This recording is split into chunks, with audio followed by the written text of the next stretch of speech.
보살님 거사님, 혹시 이런 생각 해보셨습니까? 지금 내 곁에 있는 자식들이 내가 병들고 힘없어질 때도 과연 지금처럼 내 곁을 지켜줄까? 아니면 내가 평생을 바쳐 일군 이 재산들이 말년에 나를 지켜주는 든든한 성벽이 될까? 아니면 나를 고립시키는 창살이 될까? 제가 수천 명의 불자님들을 만났습니다. 그 중에는 젊어서 수백억 자산가였던 분도 계셨고, 자식들을 전부 박사, 교수로 키워내며 남들의 부러움을 한 몸에 받았던 분들도 계셨습니다. 하지만 참으로 무서운 사실은 그 화려했던 시절이 무색하게도 말년에 단 한 사람의 면회객도 없이 쓸쓸히 요양원 창밖만 바라보다 가시는 분들이 너무나 많다는 것입니다. 반면 평생 평범하게 사셨는데도 말년이 될수록 얼굴에 빛이 나고 자식들이 서로 모시려 하며 주변에 늘 사람이 끊이지 않는 분들이 계십니다. 이 차이가 단순히 운 때문이라고 생각하십니까? 절대 아닙니다. 이것은 보이지 않는 영적 기운의 흐름, 즉, 여러분이 지금 이 순간에도 짓고 있는 말년의 업보 때문입니다. 오늘 이 영상은 단순히 겁을 주려는 것이 아닙니다. 여러분의 말년이 고독과 빈곤이라는 파멸로 치닫고 있지는 않은지, 만약 그렇다면 지금 당장 그 흐름을 어떻게 바꿔야 하는지, 그 천기누설과도 같은 비방을 전부 말씀드리려 합니다. 만약 여러분의 입술 모양이 변하고 있거나 자식과의 대화가 줄어들고 있다면 오늘 이 영상을 끝까지 보셔야 합니다. 여기서 놓치면 여러분의 10년 뒤, 20년 뒤는 돌이킬 수 없는 지옥이 될 수도 있습니다. 자, 이제부터 당신의 복주를 갉아먹는 그 소름돋는 실체를 하나씩 파헤쳐 보겠습니다. 사람의 얼굴은 그 사람이 평생 써 내려온 성적표와 같습니다. 흔히들 초년 운은 부모 덕이요, 중년 운은 자기 노력이요, 말년 운은 그 사람의 덕이다라고 말합니다. 제가가 수많은 얼굴을 마주하며 깨달은 소름 돋는 사실 하나는 그 사람의 말년이 어떻게 끝날지는 이미 그 사람의 하관에 고스란히 적혀 있다는 점입니다. 관상학적으로 이마는 하늘의 복을 담는 곳이라면 덕을 포함한 하관은 그 복을 땅에서 받쳐주고 저장하는 창고입니다. 그런데 말년이 비참해지는 분들을 보면 이 창고에 커다란 구멍이 나 있습니다. 지금 당장 거울을 한번 보십시오. 여러분의 하관은 복을 담고 있습니까? 아니면 줄줄 흘려보내고 있습니까? 첫째로 주의 깊게 보셔야 할 곳은 바로 입술의 끝, 즉 입꼬리입니다. 젊었을 때 아무리 예쁘고 잘생긴 입술이었어도 나이가 들면서 입꼬리가 아래로 툭 처져서 마치 낚싯바늘처럼 내려가 있는 분들이 있습니다. 이것은 영적인 관점에서 보면 불평과 불만이라는 독소가 입가에 고여 굳어진 형상입니다. 입꼬리가 처진 사람은 들어오는 복도 발로 걷어차게 됩니다. 남이 잘 되는 꼴을 못 보고 늘 세상을 부정적으로 보며 내뱉은 말들이 결국 근육을 그렇게 만들어버린 것입니다. 이런 분들은 말년에 주변에 사람이 남지 않습니다. 늘 곁에 도끼가 서려 있는데 누가 다가오겠습니까? 둘째는 턱의 두툼함입니다. 요즘은 미용을 위해 턱을 깎기도 하지만 말년 운의 핵심은 턱의 무게감에 있습니다. 말년 빈곤을 겪는 분들의 특징 중 하나가 턱이 유독 빈약하거나 뒤로 쑥 빠진 무턱의 형태를 띠기 시작한다는 것입니다. 이것은 신용이 바닥났음을 의미합니다. 사람을 믿지 못하고 본인 또한 남들에게 신뢰를 주지 못하니 재물이 머물 자리가 없는 것이지요. 인색함이 극에 달하면 턱 주변의 살이 마르고 메마른 논바닥처럼 변합니다. 이것은 대지의 기운이 끊긴 형상이라 말년에 예기치 못한 파산이나 사기를 당할 위험이 매우 높습니다. 셋째로 가장 무서운 관상은 인중이 흐릿하고 짧아지는 것입니다. 인중은 생명줄이자 복이 흐르는 통로입니다. 욕심에 눈이 멀어 남의 것을 탐하거나 자식에게 지나친 집착을 부리는 사람들은 어느 순간 인중이 짧아지거나 비뚤어지기 시작합니다. 이는 말년에 질병으로 고생하거나 자식과 원수가 되어 천륜이 끊길 징조입니다. 제가 요양원에서 뵌 수많은 분들 중에 유독 인색하고 성정이 불같았던 분들은 신기하게도 인중 주변이 검고 지저분했습니다. 영적인 살기가 그곳에 머물기 때문입니다. 보살님 거사님, 지금 제 말이 무섭게 들리시나요? 하지만 이것은 결코 정해진 운명이 아닙니다. 관상은 마음이 만드는 것입니다. 80세 노인이라도 오늘부터 마음을 고쳐먹고 자비로운 마음으로 미소 짓기 시작하면 하관의 기운은 반드시 변합니다. 굳어있던 입꼬리가 올라가고 메말랐던 턱에 생기가 돌기 시작할 때 비로소 끊어졌던 말년의 복줄이 다시 이어지는 것입니다. 하지만 관상보다 더 무서운 것이 있습니다. 그것은 바로 여러분의 입이 저지르는 죄, 즉 구업입니다. 어떻게 말 한마디가 여러분의 전 재산과 자식운을 순식간에 태워버리는지 그 실체를 말씀드리겠습니다. 부처님 말씀에 사람이 태어날 때 입안에 도끼를 가지고 나온다는 말이 있습니다. 그 도끼로 남을 찍고 결국에는 자기 자신까지 찍어버린다는 뜻이지요. 제가 수많은 불자님들을 보며 가슴 아픈 적이 한두 번이 아닙니다. 평생 절에 시주하고 뼈 빠지게 일해서 자식들 뒷바라지에 놓고는 정작 그 모든 공덕을 입 하나로 다 털어먹는 분들이 계시기 때문입니다. 보살님, 구업은 보이지 않는 화살과 같습니다. 육신의 상처는 시간이 지나면 아물지만 입으로 남긴 상처는 상대방의 가슴에 독화살로 박혀 평생을 갑니다. 특히 말년이 비참해지는 분들의 입에는 3가지 치명적인 도끼가 서려 있습니다. 지금 내 입술이 그 독을 내뿜고 있지는 않은지 스스로를 돌아보셔야 합니다. 첫째는 남의 불행을 먹고 사는 입입니다. 친구가 사기를 당했다거나 이웃집 자식이 시험에 떨어졌다는 소식을 들었을 때 겉으로는 애고 어떻게 하면서도 속으로는 묘한 쾌감을 느끼는 분들 계십니까? 그리고는 그 이야기를 여기저기 옮기며 살을 붙여 퍼뜨립니다. 이것은 영적인 하이에나와 같습니다.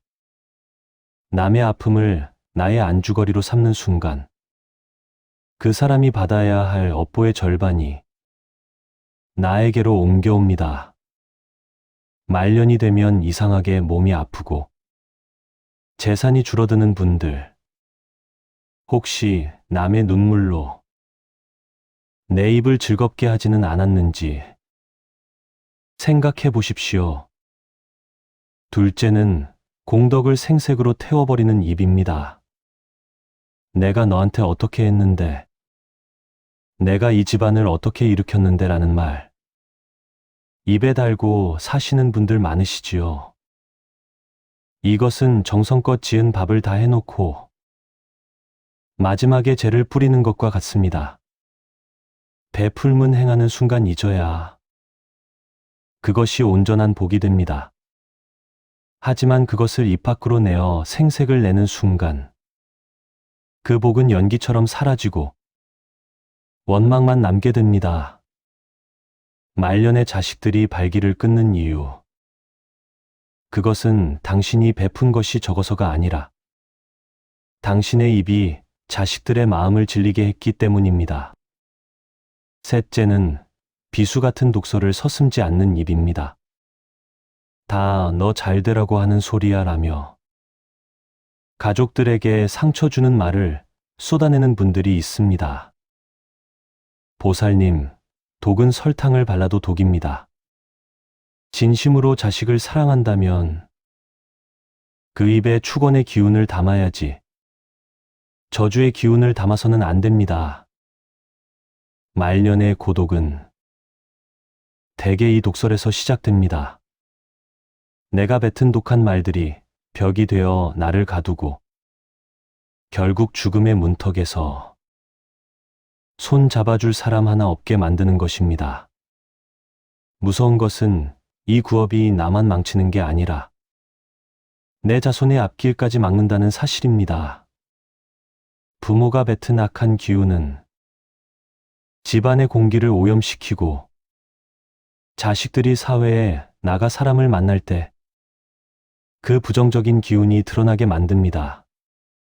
자식 앞길 막는 귀신 인연은 외부에서 오는 게 아니라 바로 부모의 입에서 태어나는 것일지도 모릅니다. 하지만 반대로 생각하면 이보다 쉬운 개운법도 없습니다. 돈 한 푼 안 들이고 내 말년 운을 바꾸는 비방이 바로 입에 있습니다. 다음 이야기는 끊어내고 싶어도 끊어내지 못하는 가족이라는 이름의 족쇄와 그 속에 숨겨진 인연의 비밀에 대해 말씀드리겠습니다. 세상에서 가장 따뜻해야 할 이름이 가족인데 역설적으로 우리에게 가장 깊은 상처를 남기는 이름 또한 가족인 경우가 참 많습니다.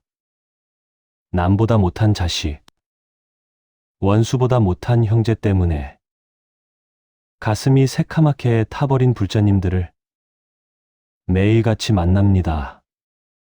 그분들은 눈물을 흘리며 묻습니다. 스님, 그래도 가족인데 제가 참아야겠지요. 제가 전생에 무슨 죄를 지어 이런 인연을 만났을까요? 보살님 거사님, 냉정하게 들리겠지만 오늘 제가 분명히 말씀드리겠습니다. 가족이라 할지라도 나의 영혼을 파괴하고 나의 복주를 갉아먹는 인연이라면 그것은 인연이 아니라 족쇄입니다. 부처님께서는 인연을 소중히 여기라 하셨지만 동시에 악연은 멀리하라고도 가르치셨습니다. 혈연이라는 이름으로 모든 고통을 감내하는 것이 결코 자비가 아닙니다. 그것은 그 사람의 업보를 대신 짊어지는 미련한 일일 수 있습니다. 특히 말년에 자식이나 형제에게 모든 것을 쏟아붓고도 배신당하는 분들의 특징이 무엇인지 아십니까? 바로 경계를 세우지 못했다는 점입니다. 영적으로 볼 때 가족 간에도 각자의 업이 있고 각자의 복그릇이 따로 있습니다. 그런데 자식이 도박에 빠졌거나 끝없이 돈을 요구하며 부모의 생명줄인 말년 노후 자금까지 탐내고 있다면 그건 이미 자식이 아니라 부모 인생을 갉아먹는 사람이 된 것입니다. 이때 부모가 내 자식이니까 하며 계속해서 복을 퍼주는 것은 구멍난 항아리에 물을 붓는 것과 같습니다. 결국 부모와 자식 모두가 함께 파멸의 구렁텅이로 빠지게 됩니다. 독이 되는 가족 인연을 구별하는 법은 명확합니다. 그 사람과 대화만 하고 나면 기운이 쭉 빠지고 몸이 아프고 가슴이 답답해진다면 그것은 영적으로 이미 신호가 온 것입니다. 당신의 맑은 기운을 상대방의 탁한 기운이 갉아먹고 있다는 증거이지요. 부모라 할지라도 자식이라 할지라도 나를 도구로만 보고 나의 희생을 당연하게 여긴다면 그것은 귀신보다 무서운 악연입니다. 이런 인연을 끊지 못하면 여러분의 말년은 평생 쌓아온 공덕이 하수구로 흘러가는 비참한 꼴을 면치 못할 것입니다. 손절이라는 말 요즘 사람들이 많이 쓰지요. 인연에도 손절이 필요합니다. 마음의 거리를 두는 심리적 출가를 하셔야 합니다. 가족의 업보를 내가 다 해결해 줄 수 있다는 오만함을 버리십시오. 각자의 업은 각자가 닦아야 하는 법입니다. 내가 그 인연을 과감히 놓아줄 때 비로소 상대방도 자신의 업을 깨닫고 수행할 기회를 얻게 됩니다. 그것이 진정한 의미의 자비이자 여러분의 말년 복을 지키는 유일한 길입니다. 가족에게 상처받아 밤잠 설치는 분들, 오늘 이 말씀을 들으시고 죄책감을 내려놓으십시오. 여러분은 충분히 하셨습니다. 이제는 타인이 아닌 여러분 자신의 영혼을 돌봐야 할 때입니다. 보살님 거사님, 혹시 평소에는 연락 한 통 없다가 꼭 돈이 필요할 때 혹은 힘든 일이 생겨서 하소연할 데가 없을 때만 기가 막히게 연락해 오는 사람들이 주변에 있지 않습니까? 저는 이런 인연을 자판기형 인연이라 부릅니다. 동전을 넣어야만 음료수가 나오듯 자기들이 아쉬울 때만 당신이라는 자판기에서 위로와 도움을 뽑아가려는 사람들입니다. 이런 사람들은 대개 입술이 마르고 눈빛이 교활합니다. 겉으로는 당신밖에 없다. 부처님 같은 분이다라며 입에 침도 안 바르고 칭찬을 쏟아내지만 그 속에는 당신을 존중하는 마음은 눈곱만큼도 없습니다. 오직 당신이 가진 재능, 당신이 가진 돈, 당신이 가진 인맥만을 탐할 뿐이지요. 무서운 것은 이런 인연을 받아주는 것이 자비라고 착각하는 당신의 마음입니다. 보살님, 냉정하게 보십시오. 그들이 당신에게서 에너지를 다 빨아먹고 나면 고맙다는 인사를 하던가요? 아닙니다. 오히려 나중에 당신이 정작 힘들어서 도움을 청하면 그들은 누구보다 먼저 당신을 외면합니다. 자판기가 고장나면 발로 차고 떠나는 것이 그들의 생리이기 때문입니다. 이것이 바로 말년에 겪는 배신의 가장 흔한 형태입니다. 젊을 적엔 인심 좋다는 소리 들으며 여기저기 베풀었는데 말년에 병들고 돈 떨어지니 주변에 개미 한 마리 안 보이는 이유가 바로 여기에 있습니다. 영적인 관점에서 볼 때 이런 자판기형 인연은 당신의 복 그릇에 금을 내는 존재들입니다. 당신이 정성을 다해 쌓은 공덕의 기운을 그들이 아무런 대가 없이, 아무런 감사함 없이 가져가 버리기 때문입니다. 공덕은 서로 주고받는 감사함 속에서 커지는 법인데, 한쪽에서 일방적으로 갈취만 해간다면 그것은 보시가 아니라 영적인 강도를 당하는 것과 같습니다. 이런 인연을 정리하지 못하면 당신의 영혼은 말년에 텅 빈 껍데기만 남게 됩니다. 부처님께서도 어리석은 자와 길을 가지 말라고 하셨습니다. 나를 도구로만 보는 자, 필요할 때만 부처님 찾는 자들은 당신의 인생을 망치는 귀신 인연입니다. 지금 당장 휴대폰에 저장된 이름들을 살펴보십시오. 기쁠 때 함께 웃어주는 이가 아니라 슬플 때만 당신을 찾아와 당신의 밝은 기운을 갉아먹는 자가 누구인지 가려내야 합니다. 그들을 과감히 차단하는 것이 당신의 말년을 지키는 가장 강력한 퇴마 비방입니다. 인연을 정리하는 것에 두려움을 느끼지 마십시오. 썩은 가지를 쳐내야 나무가 살듯 썩은 인연을 잘라내야 당신의 말년 운에 새싹이 돋아납니다.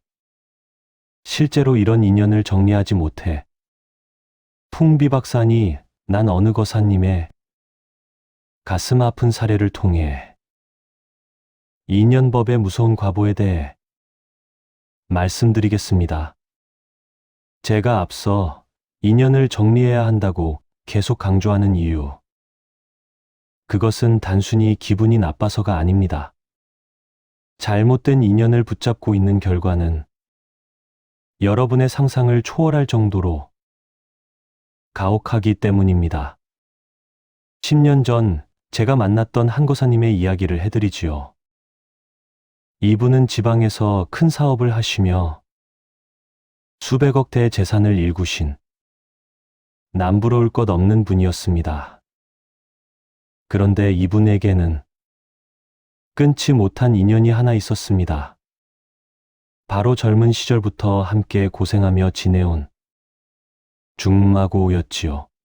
문제는 그 친구가 사업에 실패할 때마다 거사님을 찾아와 수억씩 빌려가고 도박 빚까지 대신 갚아주게 했다는 점입니다.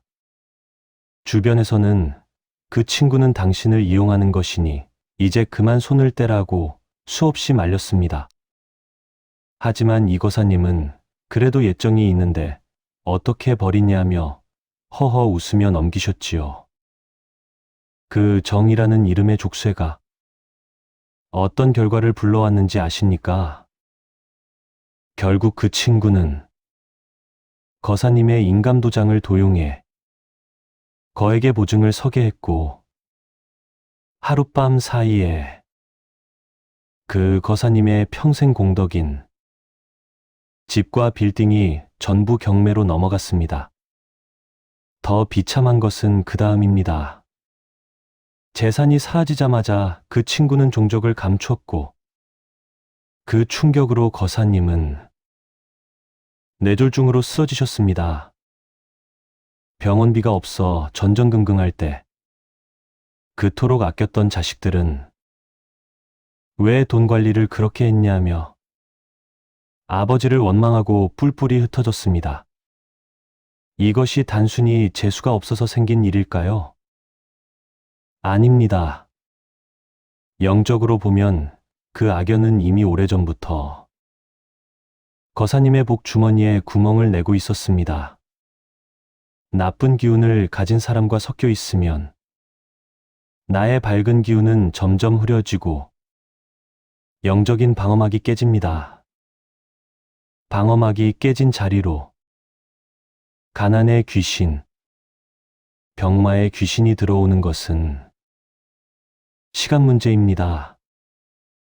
인연을 끊지 못한 결과는 이처럼 병, 파산, 가정불화라는 삼재를 한꺼번에 불러옵니다. 보살님 거사님, 냉정하게 들리겠지만 들으십시오. 악연을 자비로 감싸겠다는 생각은 독사에게 내 품을 내주는 것과 같습니다. 독사에게 물린 뒤에 후회해봐야 이미 온몸에 독이 퍼진 뒤입니다. 말년의 비극은 대개 정 때문에, 체면 때문에 거절하지 못한 그 한 번의 인연에서 시작됩니다. 지금 여러분의 냉장고에 썩은 음식을 넣어두면 다른 음식까지 상하듯 여러분의 인생이라는 냉장고에 썩은 인연을 방치하지 마십시오. 이 거사님은 요양원에서 홀로 쓸쓸히 생을 마감하며 제게 마지막으로 이렇게 말씀하셨습니다. 스님, 제가 그때 그 사람의 손을 놓았다면 오늘 제 자식들에게 따뜻한 밥 한 끼는 사줄 수 있었을까요? 이 피 맺힌 후회가 여러분의 이야기가 되어서는 안 됩니다. 그렇다면 이미 얽혀버린 이 나쁜 기운들을 어떻게 씻어내고 어떻게 정화해야 할까요? 그 구체적인 영적 정화 방법과 개운법에 대해 말씀드리겠습니다. 자, 지금까지 여러분의 말년을 망치는 인연과 관상, 그리고 그 업의 무서움에 대해 말씀드렸습니다. 이제는 가장 중요한 시간입니다. 이미 얽혀버린 이 지독한 악연의 고리를 어떻게 끊어내고 내 몸과 마음에 스며든 탁한 기운을 어떻게 씻어낼 것인가? 이것은 단순히 사람을 안 만나는 차원을 넘어선 영적인 대청소가 필요합니다. 먼저 마음의 손절법부터 익히셔야 합니다. 인연을 정리하라고 하면 많은 분이 상대방에게 전화를 걸어 싸우거나 절교 선언을 해야 한다고 생각합니다. 하지만 그것은 오히려 더 큰 업의 파동을 일으킵니다. 진정한 손절은 내 마음속에서 그 사람을 무의 상태로 돌리는 것입니다. 미워하는 마음조차 갖지 마십시오. 미움은 강한 결합 에너지입니다. 그저 당신의 업과 나의 업이 여기서 다 했습니다라고 속으로 3번 되뇌며 차분하게 연락의 빈도를 줄이고 기도의 대상을 오직 나 자신과 자비로 돌리십시오. 둘째는 공간과 신체의 정화입니다. 나쁜 인연에 시달린 날에는 집에 돌아와 제일 먼저 굵은 소금을 한 줌 집어 현관 바닥에 뿌리십시오. 소금은 예부터 나쁜 기운을 흡수하고 부정을 물리치는 영험한 도구입니다. 그리고 따뜻한 소금물로 족욕을 하며 오늘 내 귀에 담긴 악한 말, 내 눈에 담긴 탁한 상이 모두 씻겨 나간다고 말하십시오. 몸의 기운이 맑아지면 신기하게도 나를 괴롭히던 악연들이 스스로 떨어져 나갑니다. 유유상종이라 했습니다. 내 기운이 높고 맑아지면 저질스러운 인연들은 버티지 못하고 떠나게 되어 있습니다. 셋째는 매일 아침 5분의 자비 명상입니다. 말년 복을 깨우는 가장 강력한 비방은 내 입술에 축원을 담는 것입니다. 아침에 눈을 뜨자마자 거울 속의 나를 향해 미소 지으며 나는 오늘 참으로 평온하다. 내 말년은 꽃길이다라고 확언하십시오. 그리고 나를 힘들게 했던 이들을 향해 당신도 당신의 무명에서 벗어나 평온하기를 이라고 딱 한 번만 빌어주십시오. 이것은 그들을 용서하는 것이 아니라 그들과 얽힌 질긴 업의 끈을 내가 잘라버리는 행위입니다. 마지막으로 비우는 수행을 실천하십시오. 냉장고 정리, 집안의 묵은 물건, 특히 나쁜 기억이 서린 옷이나 물건들을 과감히 버리십시오. 공간이 비어야 새로운 귀인이 들어올 자리가 생깁니다. 비우는 것이 곧 채우는 길이라는 부처님의 진리를 믿으셔야 합니다. 보살님 거사님, 개우는 거창한 것이 아닙니다. 내 마음을 맑게 닫고 내 주변을 정돈하며 내 입에서 나가는 말의 기운을 바꾸는 것. 이 작은 실천들이 모여 여러분의 관상을 바꾸고 결국 천년을 이어온 악업조차 녹여낼 것입니다. 자, 이제 이 비워진 자리에 어떤 귀인이 찾아올지, 그리고 어떻게 그 복을 온전히 누릴 것인지 말씀드리겠습니다. 긴 시간 저와 함께 마음의 먼지를 털어내느라 고생 많으셨습니다. 지금까지 제가 드린 말씀들이 때로는 아프게, 때로는 두렵게 들리셨을지도 모릅니다. 하지만 명의가 곪은 상처를 칼로 도려내는 것은 환자를 살리기 위함이듯 오늘 제가 여러분의 인생에서 악연이라는 상처를 도려낸 것 또한 여러분의 남은 생을 온전한 복으로 채워드리기 위함이었습니다. 인생의 이치는 참으로 오묘합니다. 나쁜 인연이 나간 자리에는 반드시 그만큼의 빈자리가 생깁니다. 그리고 우주는 그 빈자리를 그대로 두지 않습니다. 여러분이 용기 내어 탁한 기운을 비워냈을 때 비로소 여러분의 인생에 진짜 귀인이 들어오기 시작합니다. 그 귀인은 여러분의 어려움을 함께 나누는 진실한 도반일 수도 있고 멀어졌던 자식과의 화해일 수도 있으며 혹은 평생 모르고 살았던 내 안의 평온함일 수도 있습니다. 이제 거울을 다시 한번 보십시오. 오늘 저와 함께 마음을 닦으신 여러분의 눈빛은 아까보다 훨씬 맑아져 있을 것입니다. 그 맑은 눈빛이 바로 복을 부르는 자석입니다. 말년의 복은 하늘에서 뚝 떨어지는 것이 아니라 내가 맑게 정화된 상태에서 자연스럽게 스며드는 것입니다.